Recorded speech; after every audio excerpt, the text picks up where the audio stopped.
पराजय सुनिश्चित बोली भारतीय जनता पार्टी अनुभव करने पर से दुईटी आभिमुख्य नहीं आक्रमण एवं धमक आमे देखि आसीचु।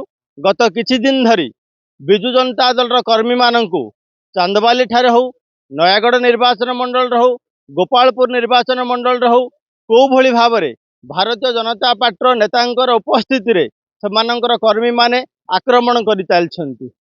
एवं आउ गोटे कथा जो कथा ओडिशा रे पूर्वर आमे केबे मध्य देखि नथिलु ताहा होची धमक। से धमक काहाकू ना सरकारी अधिकारी माने जो माने निर्वाचन प्रोसेस भितरे निर्वाचन अधिकारींकर आदेश को अनुपालन करुछंती। से बीडीओ हुंतु, तहसीलदार हुंतु, थाना आईआईसी हुंतु, मिशन शक्तिर माँ माने हुंतु, आशा अंगनवाड़ी माँ माने हुंतु, सेमानकु धमक दे चलछंती जे आपण जदि आम कथा न शुणिबे, भारतीय जनता पार्टी पे काम न करिवे ताहले आमे आपण मानकु सेही भली भाबरे प्रतिशोध नबु।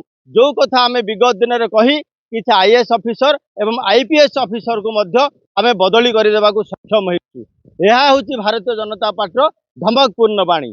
तेणु ओडिशा एक शांतिप्रिय राज्य एवं आमे सबुबले विजु जनता दल चाहे मुक्त अबाध निरपेक्ष निर्वाचन हो। सेइथिपाई मान्यवर निर्वाचन अधिकारी पाखरे आज आमे पुणी थरे अनुरोध करूँ। यही भाव में तो भारतीय जनता पार्टी नेता माने धमक दौरान सरकारी अधिकारी माननकु निर्वाचन आसीबो एवं जीव, किंतु जून 4 तारिख पर से मनोबल जदि दुर्बल हो जाइथिबो ताहा फेरी पारिबो नाही। सेथिपाई आम अनुरोध करूँ बारंबार जे यही भली धमकपूर्ण व्यवहार रु भारतीय जनता पार्टी क्षांत रहिबा पाई निर्वाचन आयोग जहाँ यथाविधि कार्यपंथा ग्रहण करने कथा ता दृष्टांतमूलक भाव में ग्रहण करिवार आवश्यकता रही। धन्यवाद।